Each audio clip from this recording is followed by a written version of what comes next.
ವಕೀಲರಾಗಿದ್ದುಕೊಂಡು ಸಮಾಜದಲ್ಲಿ ಮುಂಚೂಣಿಯಲ್ಲಿರುವಂಥ ಒಂದು ವೃತ್ತಿ ಅಂಥದ್ರಲ್ಲಿ ನಮಗೆ ಈ ಮಾಹಿತಿಗಳು ಕೊರತೆ ಇದೆ.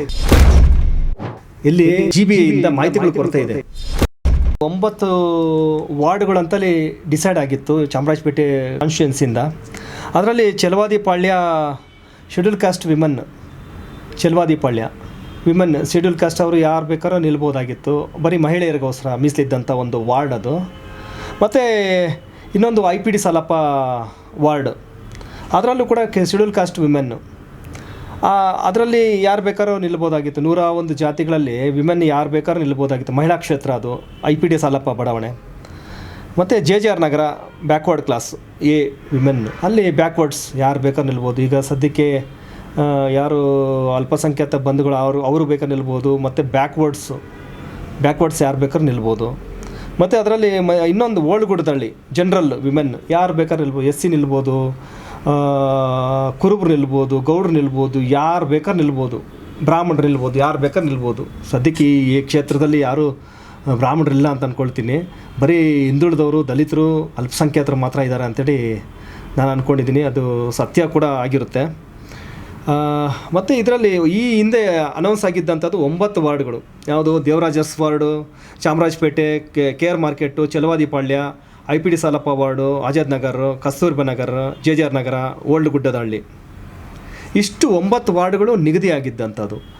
ಮತ್ತು ಈಗ ಹೊಸದಾಗಿ ಈಗ ನಮಗೆ ಸಿಕ್ಕ ಮಾಹಿತಿ, ಅದರಲ್ಲಿ ರಿಸರ್ವೇಷನ್ ದಿನ ಮಾಹಿತಿ ಬಂದಿಲ್ಲ, ಆದರೆ 10 ವಾರ್ಡ್ಗಳಾಗಿದೆ ಅಂತೇಳ್ಬಿಟ್ಟು. 9 ವಾರ್ಡ್ಗಳಿದ್ದಂಥದ್ದು ಚಾಮರಾಜಪೇಟೆ ಕ್ಷೇತ್ರ ಈಗ 10 ವಾರ್ಡ್ಗಳಾಗಿರುವಂಥದ್ದು. ಅದರಲ್ಲಿ ಮೊದಲನೇದಾಗಿ 44ನೇ ವಾರ್ಡು ಚಾಮರಾಜಪೇಟೆ, ಮತ್ತು 45ನೇ ವಾರ್ಡ್ ಬಂದು KR ಮಾರ್ಕೆಟು, 46 ಬಂದು ಚೆಲವಾದಿಪಾಳ್ಯ, 47 ಬಂದು IPD ಸಾಲಪ್ಪ ಲೇಔಟು, 48 ಬಂದು ಆಜಾದ್ ನಗರ, 49 ಬಂದು ಕಸ್ತೂರ್ಬಾ ನಗರ, 50 ಬಂದು JJR ನಗರ, 51 ಓಲ್ಡ್ ಗುಡ್ಡದಹಳ್ಳಿ, 52 ಪಾದರಾಯನಪುರ, 53 ರಾಯಪುರಂ. ಅದರಲ್ಲಿ ನಾವು ಈ ಹಿಂದೆ ಅನೌನ್ಸ್ ಆಗಿದ್ದಂಥದ್ದು SC ಚೆಲವಾದಿಪಾಳ್ಯಕ್ಕೆ SC ಜನರಲ್ ಆಗಿ ಇತ್ತು. SC ಜನರಲ್ ಅಂದರೆ ಯಾರು ಜೆಂಟ್ಸ್ ಬೇಕಾದ್ರೆ ನಿಲ್ಬೋದಾಗಿತ್ತು, ಲೇಡೀಸ್ ಬೇಕಾದ್ರೆ ನಿಲ್ಬೋದಾಗಿತ್ತು, ಮಹಿಳೆಯರು ಅಥವಾ ಪುರುಷರು ಯಾರು ಬೇಕಾದ್ರೆ ನಿಲ್ಬೋದಾಗಿತ್ತು. ಆ ಒಂದು ಅವಕಾಶ ಇತ್ತು. ಈಗ ನಮಗೆ ಈ ಮಾಹಿತಿ ಬರದೇ ಇರೋದು ಯಾವುದಂದರೆ, ಯಾರ್ಯಾರು ರಿಸರ್ವೇಷನಲ್ಲಿ ಇದ್ದಾರೆ, ರಿಸರ್ವೇಷನ್ ಕೋಟ ನಮಗೆ ಬಂದಿಲ್ಲ, ಮಾಹಿತಿ ಬಂದಿಲ್ಲ.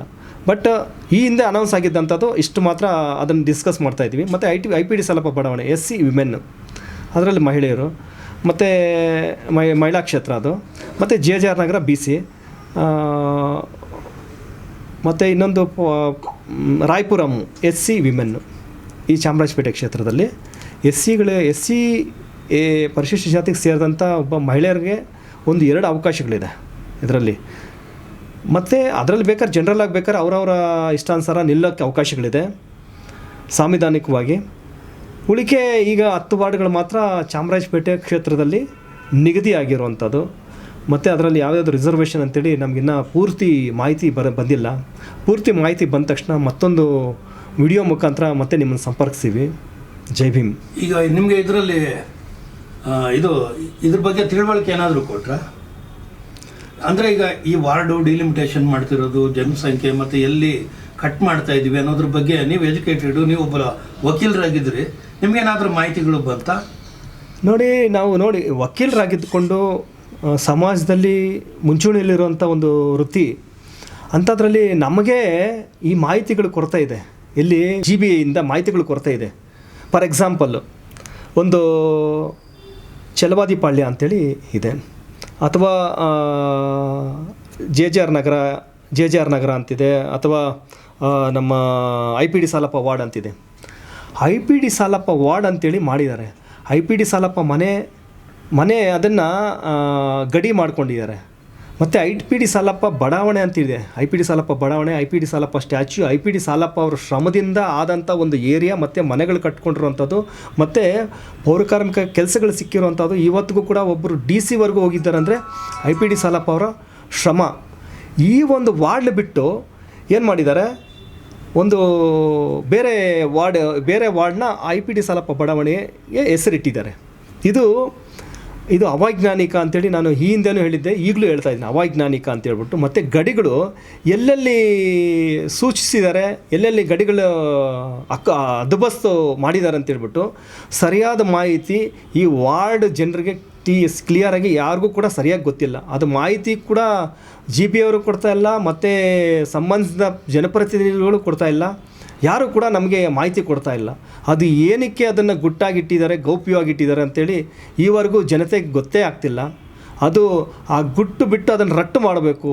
ಎಲ್ಲಿ ಜಗಜೀವನ ರಾಮನಗರ ಎಷ್ಟು ಹದ್ದುಬಸ್ತು ಎಷ್ಟಿದೆ, ಸುತ್ತಳತೆ ಎಷ್ಟಿದೆ, ಮತ್ತು ಎಷ್ಟು ಜನಸಂಖ್ಯೆ ಬರುತ್ತೆ, ಮತ್ತು ಅದು ಏರಿಯಾ ಕಟ್ಟಿಂಗ್ಸ್ ಎಲ್ಲಿ ಎಂಡ್ ಆಗುತ್ತೆ, ಎಲ್ಲಿ ಸ್ಟಾರ್ಟ್ ಆಗುತ್ತೆ, ಅದು ಬೌಂಡ್ರೀಸ್ ಎಲ್ಲ ಕರೆಕ್ಟಾಗಿ ಕ್ಲಿಯರ್ ಆಗಿರಬೇಕು. ಅದ್ರ ಜೊತೆಗೆ IPD ಸಾಲಪ್ಪ ಲೇಔಟು ಆಗಲಿ, ಮತ್ತು IPD ಸಾಲಪ್ಪ ಲೇಔಟು,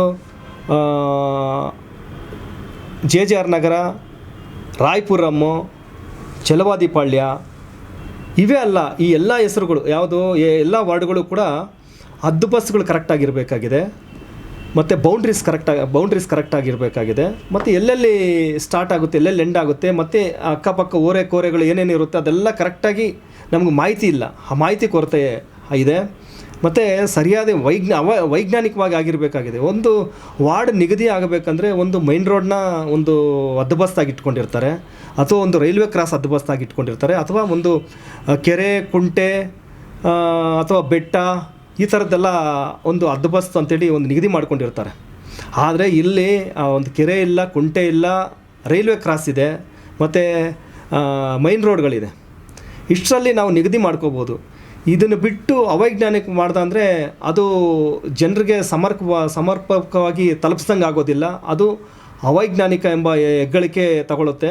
ಅದು ಆಗಬಾರ್ದು ಈ ಚಾಮರಾಜಪೇಟೆ ಕ್ಷೇತ್ರದಲ್ಲಿ. ಅದು ಮತ್ತು ಈ 10 ವಾರ್ಡ್ಗಳು ನಿಗದಿ ಆಗಿರುವಂಥದ್ದು, ಈ ಚಾಮರಾಜಪೇಟೆ ಕ್ಷೇತ್ರದಲ್ಲಿ 10 ವಾರ್ಡ್ಗಳು ನಿಗದಿ ಆಗಿರುವಂಥದ್ದು. ನಮಗೆ ಇವಾಗ ಎಲ್ಲೆಲ್ಲಿ ಎಷ್ಟು ವಾರ್ಡ್ಗಳು ಜನರಲ್ ಇದೆ, ಎಷ್ಟು ವಾರ್ಡ್ BC ಇದೆ, ಎಷ್ಟು ವಾರ್ಡು SC ಇದೆ, ಎಷ್ಟು ವಾರ್ಡ್ SCಯಲ್ಲಿ ವಿಮೆನ್ಗೆ ರಿಸರ್ವೇಷನ್ ಇದೆ, ಈ ಥರದ ಮಾಹಿತಿಗಳು ಸಿಕ್ಕಾಪಟ್ಟೆ ಕೊರತೆ ಇದೆ. ನಮ್ಗೆ ಈ ಕ್ಷಣಕ್ಕೂ ಕೂಡ ನಮಗೆ ಆ ಮಾಹಿತಿ ಸಿಕ್ಕಿಲ್ಲ. ಆ ಮಾಹಿತಿ GB ಅವರು ಕೊಟ್ಟಿಲ್ಲ, ಮತ್ತು ಜನಪ್ರತಿನಿಧಿಗಳು ಕೊಟ್ಟಿಲ್ಲ, ಸಂಬಂಧಿಸಿದವರು ಕೂಡ ನಮಗೆ ತಿಳಿ ಹೇಳೋ ಪ್ರಯತ್ನ ಪಟ್ಟಿಲ್ಲ, ಪ್ರಚಾರನೂ ಮಾಡ್ತಿಲ್ಲ. ಅದರ ಹಿನ್ನೆಲೆ ಏನಿದೆಯೋ, ಅದ್ರ ಗುಟ್ಟು ಏನಿದೆಯೋ ಒಂದು ಕೂಡ ಅರ್ಥ ಆಗ್ತಿಲ್ಲ. ಅದು ಅರ್ಥ ಆಗಬೇಕಂದ್ರೆ ಅದನ್ನು ಬಿಡಿಸಿ ಎಲ್ಲ GB ಅವರು ಜನರಿಗೆ ಮಾಹಿತಿ ಕೊಡಬೇಕು, ಮತ್ತು ಜನಪ್ರತಿನಿಧಿಗಳು ಮಾಹಿತಿ ಕೊಡಬೇಕು, ಸಂಬಂಧಿಸಿದವರು ಜನರಿಗೆ ಮಾಹಿತಿ ಕೊಡಬೇಕು. ಇದು ಈ ಚಾಮರಾಜಪೇಟೆ ಕ್ಷೇತ್ರದ ಬಗ್ಗೆ ಇರುವಂಥ ನಮ್ಮ ಕಳಕಳಿ.